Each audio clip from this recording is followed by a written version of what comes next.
Echo rarely left Jonas's side at night, and nurses swore they saw the dog curl protectively around the man's feet as if guarding a memory only they shared. A week later, Diaz visited Jonas's room, and Echo was already there, curled at the foot of the bed. "He's due to retire next quarter," Diaz said softly, "and they'd like to offer adoption." Jonas laughed.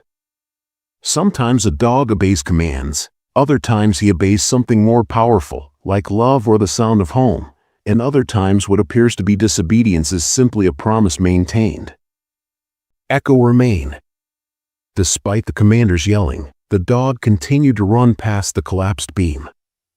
Moments before, the rescue team had been sent to an abandoned factory on the outskirts of Millbrook after a gas explosion had shaken the foundation fires and drones scanned the interior for movement or heat signatures. He heard voices and the groan of steel under pressure, and his handler swore and lunged after him, but Echo had already slipped into the debris. The site was cleared, but Echo refused to leave the West Wing.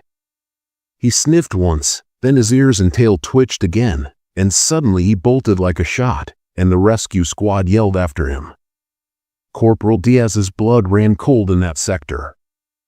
Echo had never disobeyed a command in his entire career. Not once. Inside, the air was thick with dust and smoke. Echo crept through splintered wood and slabs of cement, nose low, body alert. Then he stopped under a collapsed pipe and tattered canvas tarp. There was someone, a man mid-60s, bleeding from the head. His breaths were shallow. Hand clutched around a small metal object. Echo nosed closer and whined. The man stirred, eyelids flickering. Smoke clouded his vision, but when he felt the fur beneath his fingertips, something clicked. Echo. He rasped. It was Captain Jonas Reed, a retired K-9 trainer. Years ago he had raised Echo from a 6-month-old pup, taught him signals, endurance, loyalty. They'd been split when Jonas retired suddenly after losing his son in a roadside bombing overseas. Echo had been reassigned. Jonas never said goodbye. He thought the dog would forget, but Echo hadn't. He hadn't forgotten the voice that taught him to sit, to search, to trust. He hadn't forgotten the quiet hours in the training yard or the hand that never struck, only guided. Echo lay down next to Jonas, snuggling softly against his ribs to provide warmth and stillness. Diaz peered at the blinking tracker on his wrist as he discovered something.